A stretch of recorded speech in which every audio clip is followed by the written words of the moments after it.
Hello, my name is Alex Landis, and today I will be discussing national airspace and national airspace system. Specifically, we'll be talking about the different types of airspace, the classes of airspace, special use airspaces, and the VFR weather minimums to operate in each. Those will be the points of emphasis. So, fair warning, I'm coming over a little bit of a cold or a cough, so I hope that doesn't bother you too much. But anyways, today this material will more than likely be presented either in preparation for a cross country or right before one, and just kind of distinguishing with the student like what kind of airspaces there are and how we can operate them, specifically for private and commercial applicants in the VFR realm and how we operate them with visual flight rules and stuff of that sort. So, so this would take place, obviously, like I said before, before a cross-country lesson, and it would allow us to, and we'd be able to open up our sectional chart or sky vector in this case. I'm hoping maybe use a little bit of this computer and a little bit of this whiteboard, and just kind of discuss if we go from point A to point B, what airspaces will we go through, and what do we need to operate within each of them. So, starting with Class A airspace. Class A airspace is not associated with an airport. It is all air traffic above 18,000 feet MSL, all the way up to 60,000 feet MSL. This airspace is a universal airspace, if you will. It's an overarching airspace. It's above all of our other airspace. For VFR weather minimums, we actually cannot operate in Class A airspace under VFR flying. It's an IFR operation only airspace, and so for the purposes of a VFR student, a private applicant, or a commercial applicant, we would more than likely, or definitely not for the private applicant, operate in this airspace. Plus, in a recent lesson that I've given, we know that above 15,000 feet you need oxygen to everybody anyways, and in the aircraft at Purdue we don't have pressurized aircraft with oxygen available to its crew members or its passengers anyway. So for Purdue University operations, or at least for student operations, we won't be typically operating in Class A airspace, but once we get to the airlines, that is where a lot of this Class A traffic comes from, is from high altitude operations in pressurized aircraft. Again, for VFR weather minimums, we don't have any. It's all IFR. Pilot requirements, obviously, in order to operate an instrument in an instrument environment, you have to be instrument rated. So you have to be, at the bare minimum, a private pilot with an instrument rating. The aircraft must be IFR certified, and to enter this airspace, an IFR clearance must be given from an air traffic control agency. All operations in Class A airspace are all IFR rules. As we said over and over again, you need an IFR clearance to operate under IFR rules. So in order to enter Class A airspace, you must have an IFR clearance. And in Class A airspace, for operations in the civilian realm, I'm not entirely sure what the speed limits are for military operations, but that is beyond my realm, in the realm of civilian aviation in general. But the speed limit in Class A airspace is Mach 1, so the speed of sound, just at the speed of sound, or preferably below it, obviously. And all ATC services must require IFR separation between aircraft and Class A airspace. Now, getting more to the airspaces for airports, we have Class B, we have Class C, D, or Bravo, Charlie, Delta, Echo airspaces, right? And those are the airspaces that we will generally operate in civilian aviation. So, with Class Bravo airspace, I want to first pull up really quick, and I'll see if I can get this camera to kind of show the screen right here. A common Bravo airspace that we are familiar with here around Lafayette is O'Hare, right? O'Hare, um, Class B or Class Bravo, ORD airspace, right? Airspace. As you can see, so Class B airspace, as it indicates here on Google, which is not the purpose of me using Google. I'm trying to look for the images. But as you can see right here, this is a great picture. Well, and that's the upside down wedding cake we'll talk about in a minute. It's a Class Bravo airspace and how it has shelves, right? But O'Hare is a great example of a Class Bravo airspace. Class Bravo airspaces being generally very, very busy airports. Like if you guys have ever flown in and out of O'Hare, it is a very, very large international airport with high traffic, right? It's operated by airlines. The airspace is usually pretty complex. There's also in a lot of written exams, when they test us over airspace, they'll also use airspaces such as Dallas-Fort Worth is also another complex airspace with underlying airspaces all over it. But for the Bravo specifically, in O'Hare, there is that actually is an O'Hare. But we use Miami International, right, which is a Bravo. I take it, yeah, it's a Bravo. You can kind of see the vertical limits, right, which are all the way up to 7,000 feet, but can be up to as high from the surface to 10,000. And it's again for the nation's busiest airports. Airports such as Los Angeles, Boston, Chicago, New York, all of those things, all of those airspaces are Class Bravo airspaces generally. And for this is where I'll also use on the whiteboard, as you can see right here. Let me see if we're in frame right here. Class Bravo airspaces, so Class B,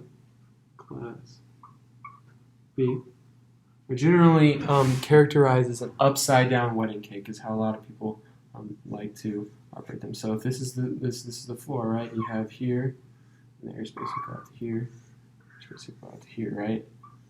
And that's how we kind of distinguish it almost as an upside down wedding cake, if you will. And I apologize for my drawing, it's not very symmetrical, but you get the idea, right? So we have the surface right here, right? And in the example of Miami, it's up, so this airspace right here would be surface to 7,000, right? Is generally, if the cap is at 7,000, right? Within this realm and this distance of the airspace right here, right within whatever distance this diameter, this radius is from the airstrip around the airport, from the surface to 7,000 is where Class Bravo is. And for the next shelf right here, this is 1,500 feet, right? 1,500 feet. So this will be from 1,500 feet, right, all the way up to 7,000, right, is this little area right here. 1,500 to 7,000 feet, right? And that's still within Class Bravo airspace. And then for our last one, we can even have, I believe it's 5,000, right? 1,000 feet to 7,000 feet, right? And this is all in the Bravo. So, for example, and this is a question that I would expect maybe a commercial applicant to know and a private applicant to hopefully work through, but if we're flying through flying around the Class Bravo, and let's say, for the sake of argument, or for example's sake, I'm not entirely sure, but this is 4 nautical miles right here, right? This is surface, this surface to 7,000 is 4 nautical miles. Okay, what happens if we're right here, let's say 5,000, or 5 nautical miles, right, from the airport, but we're at, let's say, 13,000 feet? Would we be in the Class Bravo? And it's easy to see in this two-dimensional diagram and figure that, no, we would obviously be outside of the surface to 7,000, right? Or we would be below the shelf at 15,000 feet. So we would not be operating in the Class Bravo airspace. So Class Bravo airspace rules that we'll go over in a minute would not apply, right? But what happens if we're 5 nautical miles, right, or 5 nautical miles out, but we're at 6,000 feet, right? If we're at 6,000 feet, right? We would obviously, as you can see in this diagram, we would be operating within a Class Bravo, right? So even though we're still 5 nautical miles out, but we're inside or above this shelf right here at 5,000 feet and below 7,000 feet at Miami, so we would be operating within the Bravo airspace, right? And so going back, Bravo, just to clear it up again, there are different dimensions for every specific Bravo. Miami's going to be different than O'Hare, and O'Hare is going to be different than Los Angeles or whatever it may be. But in general, these airspaces, this Class Bravo right here, this Class Bravo will typically, in a two-dimensional form, will look like this upside-down wedding cake, right? So it'll look like right here, there, up, whatever the cap is, and down, here, there, there. And that's what your Class Bravo is typically going to look like. It's going to look like what people like to call it as an upside-down wedding cake, right? So if you're going to flip this on its head, you have smaller going down, and in this way it's smaller going up, like an upside-down wedding cake, right? And in order, and if we look back here, excuse me, we're in a little tight room right now. If we look, let me see if I can find, I found a diagram earlier of a Class Bravo. Let me see if I can find it. Like if you look here, right? Full method, here we go. See if I can find it better. Here, look here. So if we're operating here, right? I don't know if you can see, but right here, it says surface to 12,000 feet, right? So the cap of the Bravo is at 12,000 feet. So if we're operating anywhere within this circle where it says SFC, surface to 12,000, and we're anywhere within the world, let's say we're at 6,000 feet within there, would we be in a Class Bravo airspace? The answer, obviously, I would hope the commercial and even the private applicants at this point, and based on how far down I've dumbed it, or how dumbed down it is, that they'd be able to say, oh, obviously, we're in the Class Bravo because it's surface to 12,000 feet, right? Well, what about over here? What if we're at 6,000 feet here? And if you cannot see very well, it says 8,000 to 12,000 feet, right? And if we're at 6,000 feet, we're below the shelf, right? We're below the shelf, as we show right here. We'd be somewhere like here, right? And so we would not be operating in the Class Bravo airspace, right? And being able to read and find these numbers and understanding that the bottom number, or the number that in mathematical terms almost looks like a denominator, shows us the floor of that specific section of the Class Bravo. So in the middle, it's going to be surface, right? So all the way from the ground to whatever the high altitude is. And then the number that almost looks like a numerator is going to be the tops of that specific section of the airspace. And if you notice, all of the tops in the Class Bravo are always the same. Whether it be in Miami, we saw it was 7,000 feet, or here it's listed at 12,000 feet. The tops will always be the same, but the shelf will always be different, right? So even like when you look at this Class Bravo, you see the top is always the same. So no matter where, if you're here, top is still there. If you're here, top is still there. If you're here, the top is still where the top is at. But what changes is the floor of the Class B as you go around, and you can operate under the shelf of the Class Bravo and not be in the Bravo airspace, right? So that is an important distinction that we need to make about a Class Bravo airspace.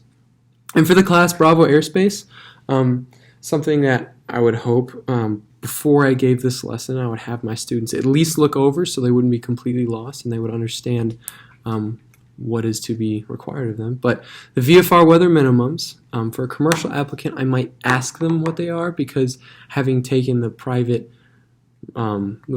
check ride, they obviously have been questioned and quizzed on this, so they should be at least vaguely familiar of what they are. Maybe they'll need refreshers, as I'm sure I have needed in the past as well, and maybe even currently sometimes need. We all need to refresh our memory. But anyways, I would hope that they would understand, okay, what are the VFR weather minimums for the class Bravo, right? And then to that, I would hope that they would answer 3 statute miles of visibility and clear of clouds, right? Those are the weather minimums for the class Bravo. But then what about entering the class Bravo? Well, one thing that's important to distinguish about entering a class Bravo, right, is that you need certain equipment within the Mode C veil. And what is the Mode C veil? Well, the Mode C veil is the ring that surrounds the class Bravo airspace that is typically about 30 nautical miles, right, around in radius of the class Bravo. You'll need specific equipment to enter the Bravo or get within the Mode C veil of that airspace. The aircraft requirements to enter this Mode C veil would be an operable two-way radio, a Mode C transponder, which makes sense because you're entering the Mode C veil, so you're going to need a Mode C transponder. You're going to need ADS-B out and an operable VOR or an RNAV system, right? In order to enter this airspace, you're going to need those requirements. And those are things that we need to know, because if we enter an airspace without that equipment, we can be very, very big trouble. And similarly, specific pilots can only enter this airspace, right? So in the Bravo, the pilot requirements are you need to either at minimum be at least a private pilot, or if you're training and you're a private pilot applicant, then you'll need a student pilot certificate or a student pilot certificate with an endorsement from your instructor to enter the class Bravo airspace. And failure to do any of these is illegal, first and foremost, but it can also cause us a lot of problems. And this is why the understanding of airspace is so important, because if you are a private pilot student operating from an airport that's below the shelf of the Bravo and you're going solo and you don't understand where you are, you can end up in a place where you should not and definitely don't want to be. So understanding the complexities of these airspaces is very, very important. Also, under the shelf of the Bravo, so within the Bravo airspace, you need to be, the speed limit is at 250 knots, 200 knots below the shelves of the Bravo. So within the Bravo, the speed limit is 250 knots, but below the shelves of the Bravo, right here, is 200 knots, is the maximum speed limit. And then ATC in the Bravo, because it is a controlled airspace, the Bravo is a controlled airspace, so you are talking to an air traffic controller. The ATC services included in this airspace are just aircraft separation. So since, if you look at the VFR weather minimums, it just says clear of clouds, right? And it's not common to the other airspaces. This is common to this airspace. And in particular, it says clear of clouds because you are controlled by the air traffic control. That will maintain that visual that separation of aircraft for you. And the next airspace that we will look over is Class Charlie. It's Class Charlie airspace. Talk about the Charlie. Class C airspace. Class C airspace is also a controlled airspace. The common airspaces at Purdue that we recognize as a Class Charlie, Fort Wayne, I believe, is a great one. Let's look up really quick if I can get it. Fort Wayne Class Charlie airspace. Let's see if we can use this. Right. Okay. Let's go to Sky Vector, actually. Let's go to Sky Vector.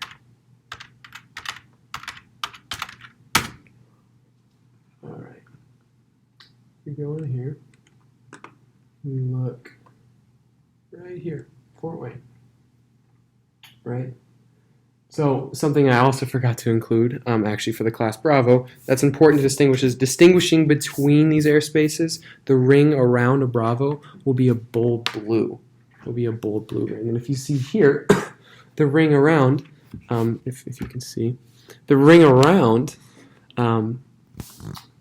Fort Wayne is more of a shaded bold magenta line, right? And that's how we distinguish the Class Charlie airspace. So for Class Charlie airspace, it's a little different. The Class Bravo, obviously. One of the biggest differences is the VFR weather minimums, right? So we can operate VFR, so in Class Bravo and Charlie is unlike the Class Alpha or the Class A airspace in that we don't need an IFR clearance to enter them. We do need to make two-way radio communication in the Bravo, but we do not need that IFR clearance like we do in the Alpha. So the VFR weather minimums are a little different in the Charlie. The VFR weather minimums. The acronym that I like to use, and I'll write it on the board here, that I learned when I was a private pilot applicant is Cessna 152, right? So Cessna's Charlie Airspace 152. And Cessna 152 is obviously small aircraft and general aviation that we're all familiar with, right? 152. But this is also a great way for us to look out. So we need to remember, right, 3 statute miles of visibility, right? 3 statute miles of visibility, right? That is something that is very common, and you'll see it again in the Class Delta airspace when we look over it in a minute. But we have 3 statute miles of visibility. That's something that's very important to note. And then we'll have, for this 152, we'll have 1,000 feet, right? 1,000 feet above the clouds. 1,000 feet above the clouds, right? Those are, again, the VFR entry requirements, right? 1,000 feet above the clouds, 500 feet below the clouds, right? So that's that 5, right? 500 feet below the clouds, right? And then we're going to have, for this last 2, we're going to have 2,000 feet horizontal of the clouds. 2,000 feet horizontal clouds, right? And this is all good to memorize, but it's even better to visualize, right? So if we look at a cloud, right, we have a cloud, say, ooh, I'm not your greatest with drawing clouds, right? We look at that. So what this is going to look like, 3 statute miles of visibility. So we'll see as hopefully we've had a weather discussion up to this point, and we can know how to read a METAR and understand that that gives us the weather information at specific airports, right, from the surface. So we'll have 3 statute miles of visibility, right? So we'll be able to see, right, I'll draw 2 little eyes or whatever, and we'll be able to see for at least 3 statute miles, right? That is the visibility requirement in the Class Bravo, right?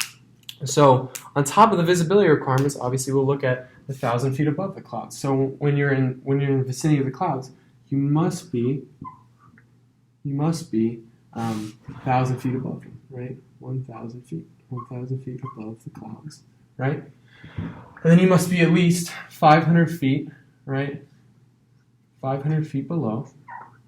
500 feet below the clouds. And then 2,000 feet horizontal. So this won't be to scale, obviously, because we have all this writing here, right? But we have here and here, right? Be 2,000 feet. So this is the cloud separation, or the separation that we must have from the clouds to operate in the Class Charlie airspace, right? So those are the VFR requirements to enter and to operate within the airspace. And the departure minimums, you must have at least 3 statute miles of visibility, so the same visibility, and 1,000-foot ceilings, right? Which makes sense because the 1,000-foot ceilings, right, to operate in pattern altitude, you are 1,000 feet, right? So at Lafayette, it's a Class Delta, but the pattern altitude at Lafayette is 1,000 feet above the ground, right? And hopefully, for anyone who's operated at Lafayette, that they know that the field elevation at Lafayette is 606 feet. So we'll So then the pattern altitude would be at 1,606 feet, right? And we round that down to 1,600 feet, right? That is pattern altitude at Lafayette. So it makes sense that for our departure minimums, the ceilings must be at least 1,000 feet because that's at pattern altitude, right?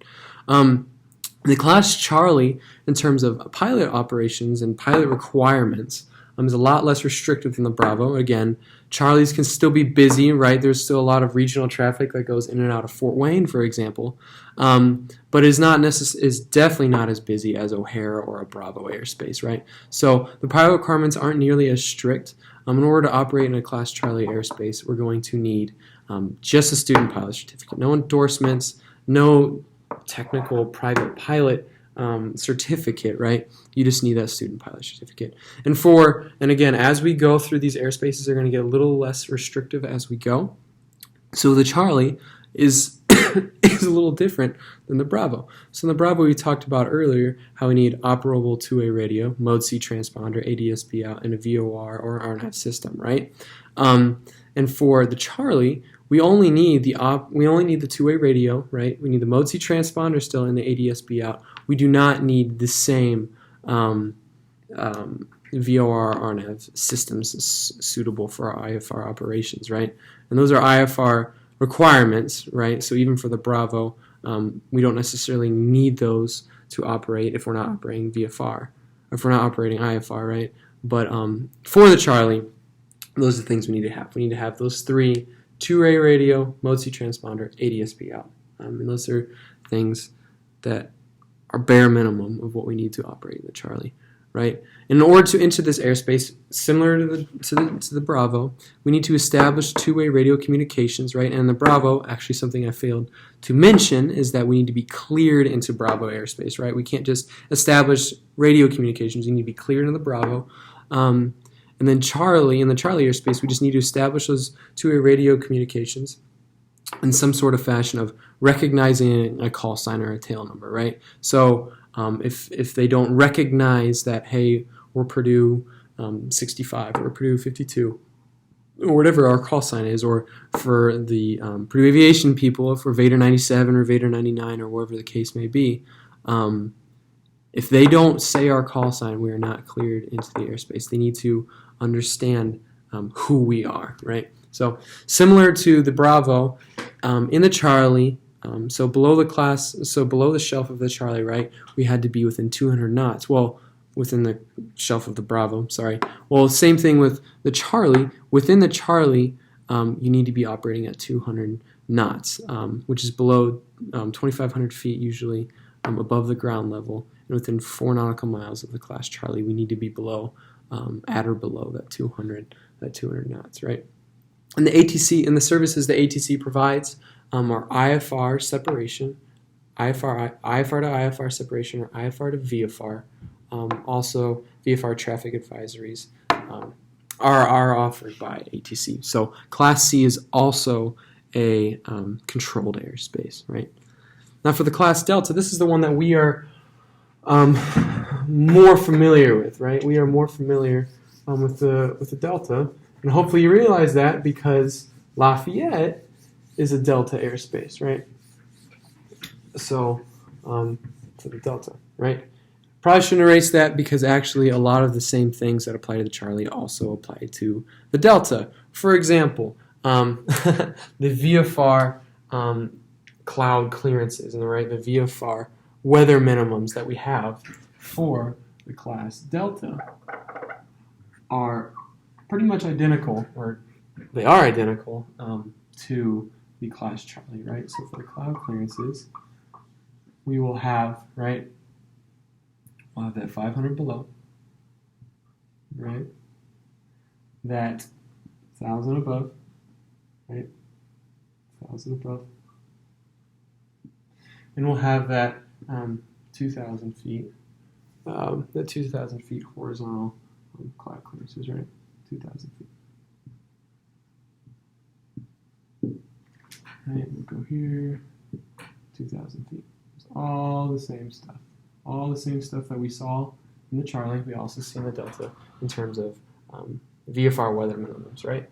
And the same thing also 3 statute miles of visibility, right? So we're looking and we got to be able to see which which is determined on our METARs. We'll see what our visibilities are, because it's very difficult, or I would argue impossible, to look at and be like, yeah, that's about 3¼ statute miles of visibility, right? We're typically not going to be able to, with the naked eye, tell what the visibility requirements are, but we will be able to tell in the METAR, okay, we got to have 3 statute miles of visibility to operate in the class Delta, right?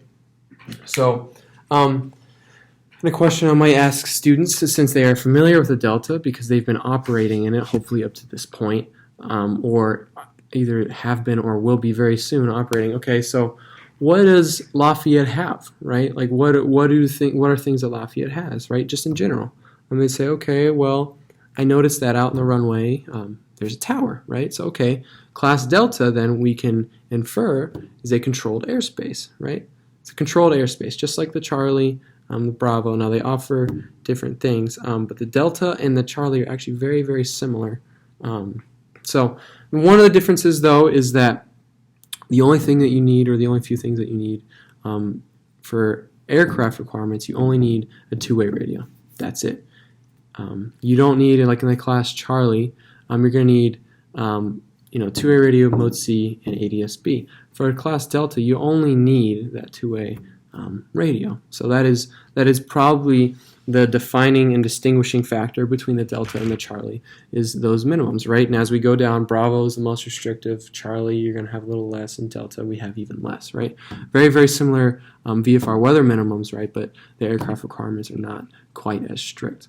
In order to enter the airspace, we have to have 2-way radio communications. So when we're flying along, and for a private pilot applicant, maybe we've been working on this but haven't quite mastered it yet, and for a commercial applicant, they definitely know this. But whenever we enter Lafayette's airspace, right, or typically when we're about 10 miles out, we'll say, hey, we are 10 miles southeast, northeast, northwest, wherever we are, we'll say our altitude. We'll say the weather information that we have on all of those things. In order to enter that airspace, we still have to establish those 2-way radio communications. And they have to, again, recognize who we are, right? So they can't say, oh, just random aircraft. They have to say Purdue 55 or Purdue 52 or whoever we are. We have to establish that 2-way radio communication. And again, the speed limit for the class Delta is also 200 knots, below 2,500 feet above the ground, within 4 nautical miles of the class Delta. So just like the Charlie and the Delta are very, very similar airspaces, right? And then we have the class Echo, which is uncontrolled airspace, effectively, right? So when we're operating, let's say, hopefully at this point, I've taken my students either to practice landings or wherever the case may be, to somewhere like White County or Crawfordsville is another example of a Class E airspace. And those are airspace that hopefully as we've flown through, you've recognized, hey, we don't have anyone telling us what to do, right? We don't have someone saying, oh, like, Purdue 52, make left traffic for runway 28 or whatever.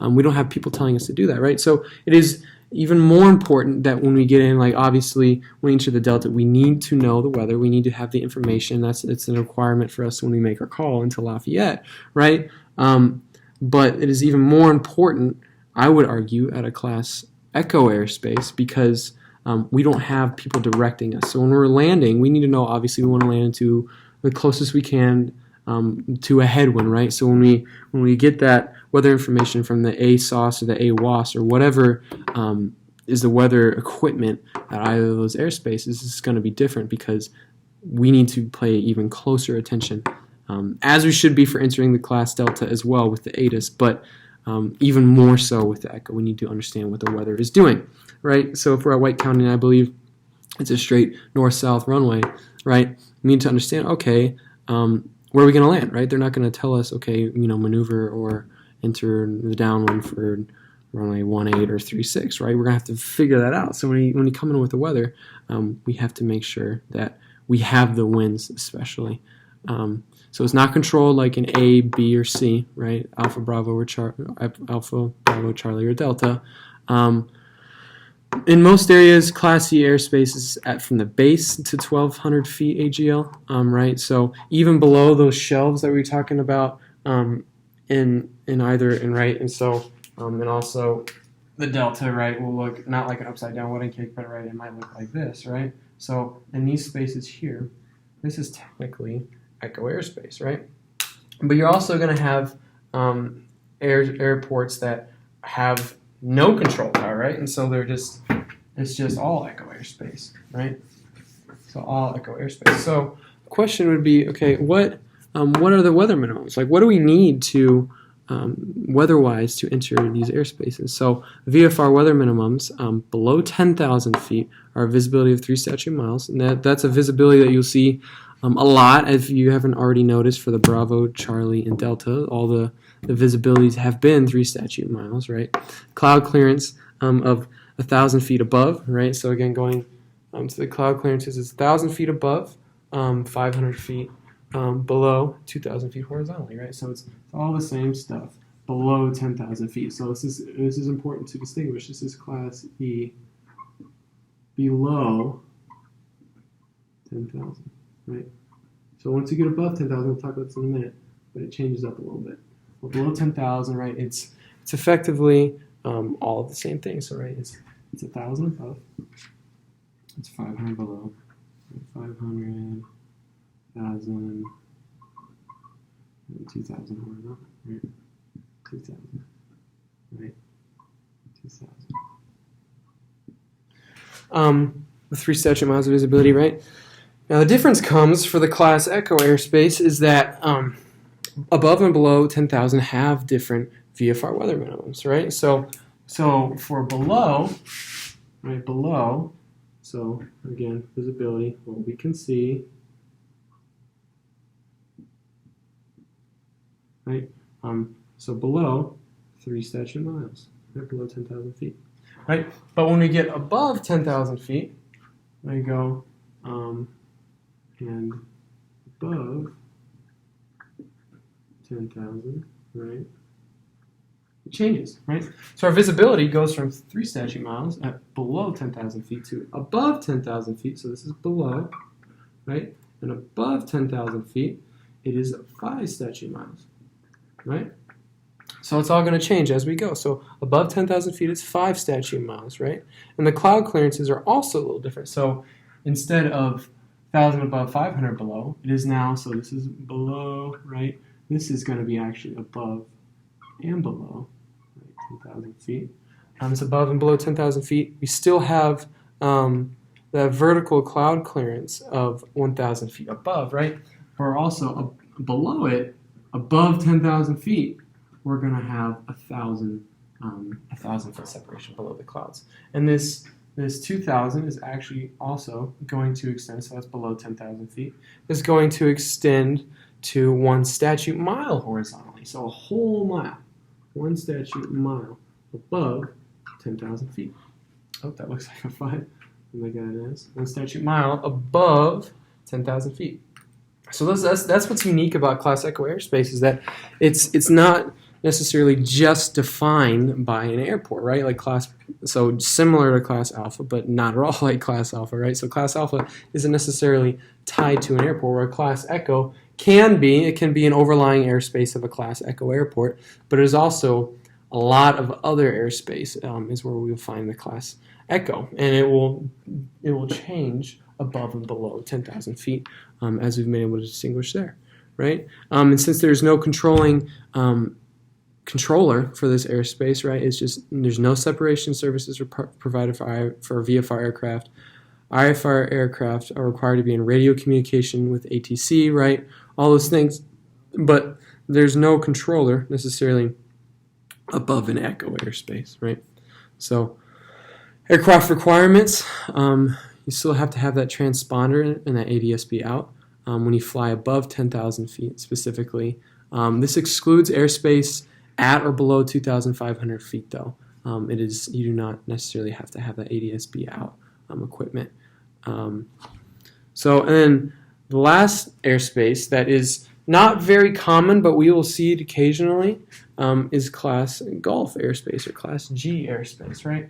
And Class G is unique that it also has VFR separation requirements at different times of the day. So like the Class Echo, it does still have above and below certain altitude requirements, right? But it also has day and night requirements. So this is going to be a lot more tricky than what we've covered so far. So I will separate this into, let me see if the camera's got here. I'll separate this into kind of, okay, different altitudes, just like the class Echo airspace, at different altitudes, we're going to have different requirements, right? So we're going to have the three distinguishing things are altitude, right? Altitude, right? It's a defining factor. And then the different types of times of day. So day, right, and night. So all of these are going to be different, right, depending on what time of day it is and at what altitude we're at. So the three bases, right, are between or is below 1,200 feet AGL, right? Below 1,200 feet AGL. It's also important, not MSL, AGL, so above the ground. I said 12,000. It's 1,200 feet AGL. Excuse me. 1,200 feet AGL. And then, so that's one requirement, right? And then day, night, obviously, right? So we're going to have this. We're going to separate it right here, right? And then you're going to have kind of a space above 1,200, right? Above 1,200 feet AGL. But below, right, below, I believe, 10,000 feet MSL, right? So this is the difference right here. This is 10,000, below 10,000 MSL. So mean sea level, feet MSL, right? So MSL, right? So, and we'll go over this in a second, but kind of we'll visually kind of show what these are. And then we'll have so above, so this is also above 1,200 feet AGL, right? So, and then at / above 10,000 feet MSL.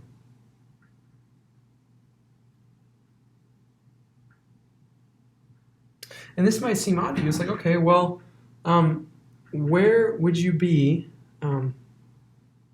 above 1,200 feet AGL, and then also at or above 10,000 MSL, right? That kind of seems weird.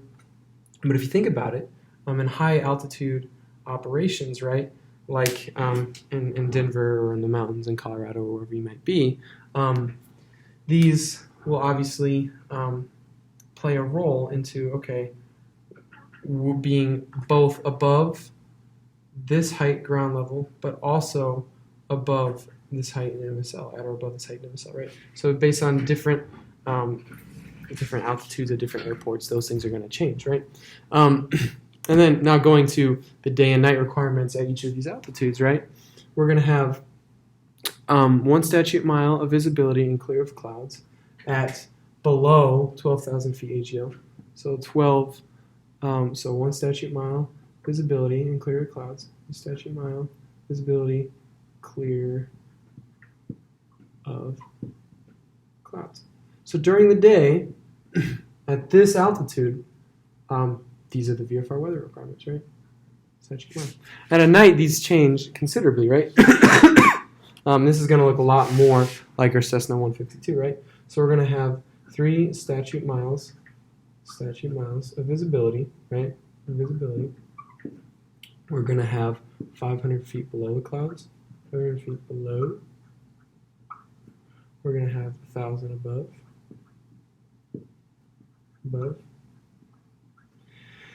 And we're going to have 2,000 feet horizontal. 2,000 feet horizontal. Right? And so those are requirements tonight. So again, it's important to understand in Class G, which we will not see a lot of, but there might be a time where I would quiz a student on, okay, what is this airspace? And it's going to be an airspace they're not familiar with. I'm like, oh, okay, that must be Class Golf, right? And then we're going to be able to distinguish, okay, what are the requirements, the VFR requirements to enter? And then hopefully, if they're an intuitive student, they would ask, okay, what time of day is it, right? Where are we? Like, what altitude are we at, right? Are we 1,200 feet above ground or or below? Or not below ground, but below 1,200 feet AGL, right? And an intuitive student will be able to ask those things, right? I mean, understand that golf is a lot more complex in terms of the VFR requirements than the other airspaces we've talked about, right? And then, so this next level, above 1,200 feet AGL, but below 10,000 feet MSL, we're also going to have different requirements at different times of the day, right? So during the day, we're going to have 1 statute mile of visibility. That's still the same. And instead of clear of clouds, we're going to have, again, this Cessna 172 style of this visibility. So 1,000 feet above, right? 1,000 above, 500 below, feet below. We're going to have 2,000 feet horizontal. Right?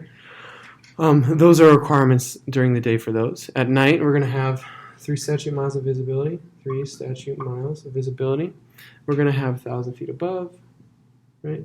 1,000 feet above. 1,000 feet above. 500 feet below. And we're going to have 2,000 feet horizontal.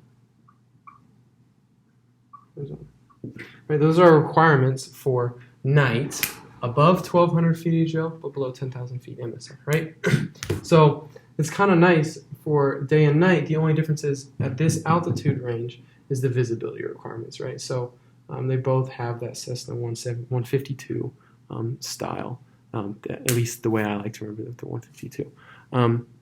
Now for this next altitude, above 1,200 feet AGL and at or above 10,000 feet MSL, we're going to have a lot more restrictive visibility requirements, right? So the nice thing about this altitude range, similar to this one, is that they're very similar, and actually these are identical, right? So we're going to have, both of them are going to have 5 statute miles of visibility, right? Statute miles of visibility, they're both going to have that. Statute miles visibility, right? And then they're both going to have 1,000 feet above the clouds, right? 1,000 feet above, 1,000 feet above.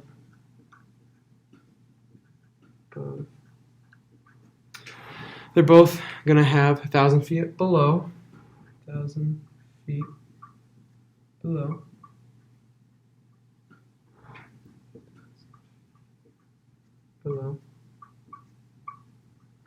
They're going to both have 1 statute mile horizontal, right? 1 statute mile horizontal. Statute mile horizontal.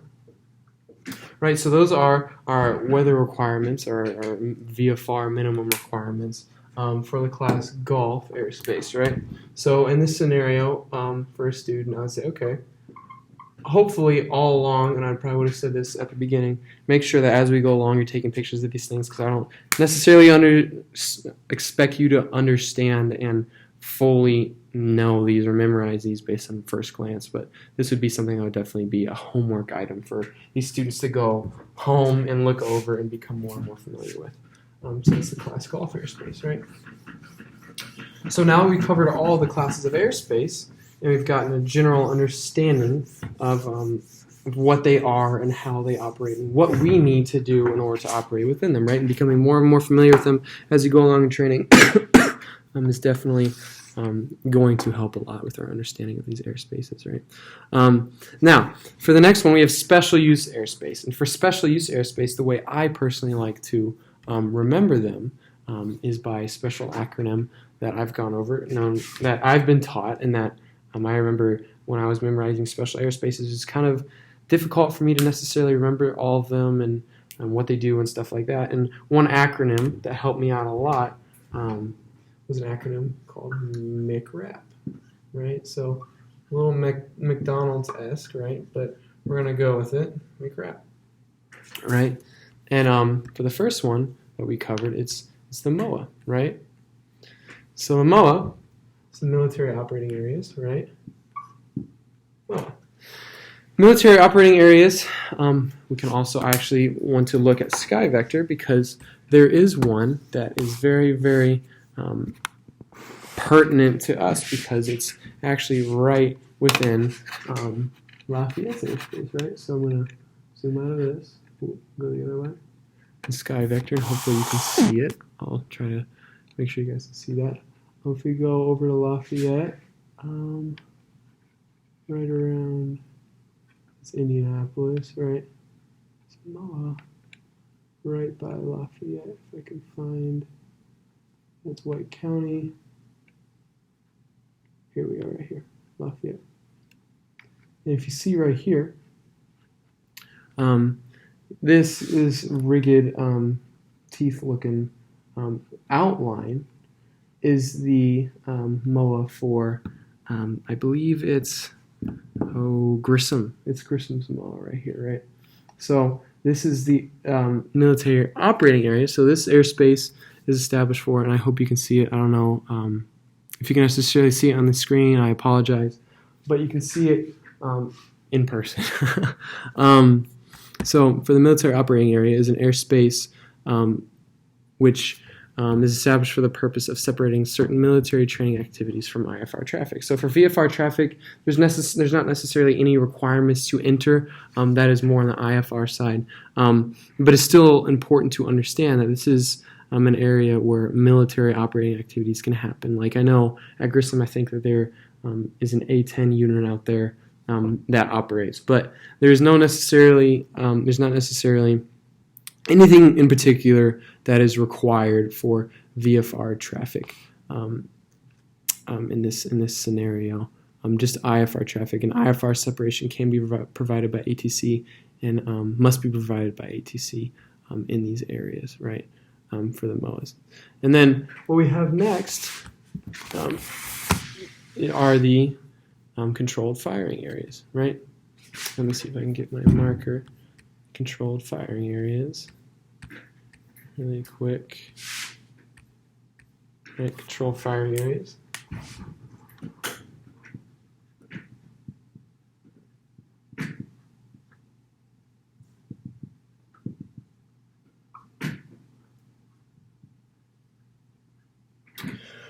Right, and these are areas where the military will actually do high volume firing activities, right? Just like the name of the airspace indicates, right? And so for this airspace, there's actually no indication of it on any charts or any maps, right? And the reason for this is that there's no need for us to go around any of these areas, as counterintuitive as that might seem, because they have in these areas what they call spotters. So when the military is firing these weapons and all of these things, there are spotters who look out for aircraft or anything else entering that specific airspace, and they will cease firing activity at the onset of oncoming aircraft. So it is not necessarily something that we need to be as aware of as all these other areas, but it is definitely something to keep in mind. So we're not as alerted by them, or as surprised, I should say. This next one, so MC, so the MOA, the controlled firing area, we have the warning areas, right?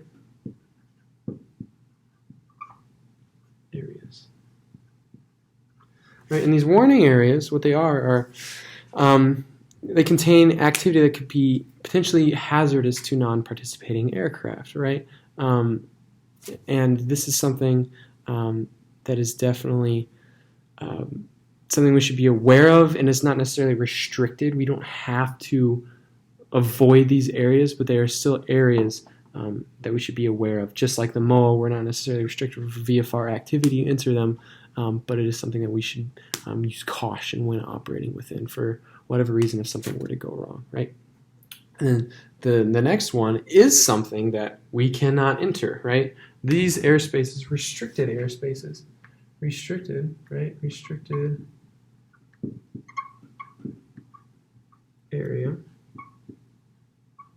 is an area that, as the name indicates, we are not allowed to go into, right?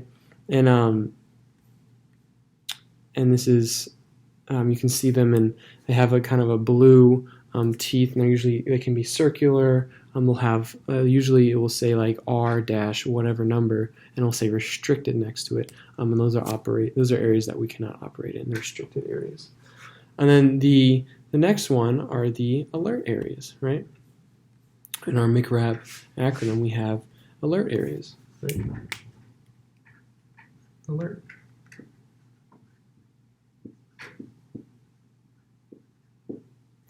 And these areas,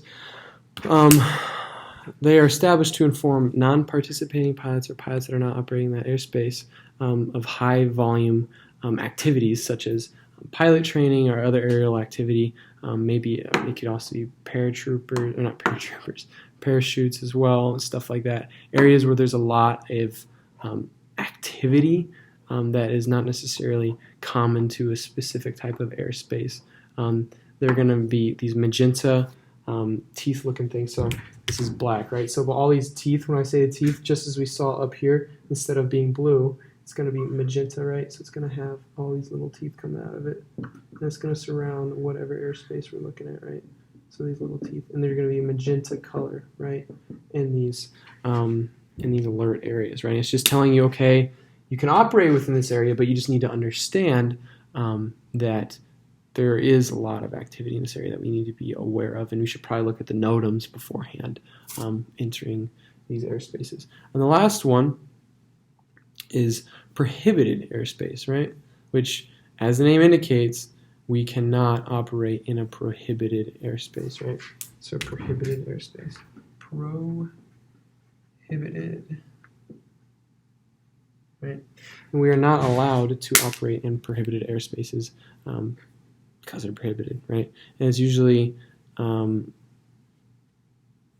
sorts of stuff. It can be whether it be over the White House. I know there's a couple like you can't operate within. They're not very common, but they definitely do appear every now and then. We obviously should not be operating within them.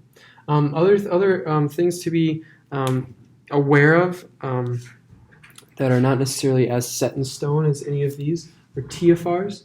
That is also something that is very important to understand in terms of airspace because it's a temporary flight restriction. So it's not like a prohibited area where it's always prohibited that we can't fly here, right? A TFR is like a great example at Purdue of TFRs that we have during football games, right? And during football games, there's a TFR over the Ross-Ade Stadium, right? That we can't enter unless we're cleared by ATC. Or another example of a TFR would be the president, right? And that can move around wherever the president is at.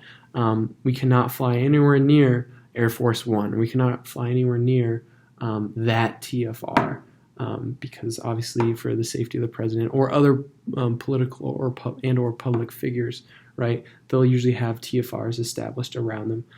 So we cannot operate within that area. And if you operate anywhere near Air Force One, you have the potential of being shot down. And that's why it is so important to understand where TFRs are and when they are, because there can be serious repercussions ranging on the severity of the TFR, of course. But you can definitely lose your pilot's license if you fly through a TFR and are unaware of the repercussions of it, right? So those are the big things that I would cover with airspace. That is really all that I have. I would hope that my student would be able to grasp more of a concept of class Alpha, Bravo, Charlie, Delta, Echo, and Golf airspaces, right? I would give them homework to look over those weather minimums, look over those equipment minimums, maybe start memorizing them just to know where we can operate and when we can operate. And I would even open up a sectional chart, maybe quiz, okay, if I'm here, what do I need to operate in this airspace, right? So I could point anywhere in an Echo airspace, right? And they'd have to know, okay, this is what I need, this is what I don't need. If I'm in a Bravo, okay, I need all of these equipment. This is, I have to be 3 statute miles clear of clouds, 3 statute miles and clear of clouds, and right, we have to establish those two-way radio communications, and I have to be cleared in the Bravo, stuff like that. Or even like, okay, if I'm here, right, and I would give an altitude that is under the shelf of the Bravo, but not necessarily in the Bravo, I'd say, what airspace am I in and what do I need, right? And they would hopefully they would understand, like, yes, I am underneath the Bravo, but I'm not necessarily in the Bravo. Things like that, I would have my student go and kind of study over those things, and then quiz them on that, and walk them through it, because no one's perfect, and I know my first couple of times I definitely didn't grasp it 100%. But yeah, for now, that's what I have for this lesson. Thank you so much for sticking around for this long, and I hope to see you soon, I guess. I don't know.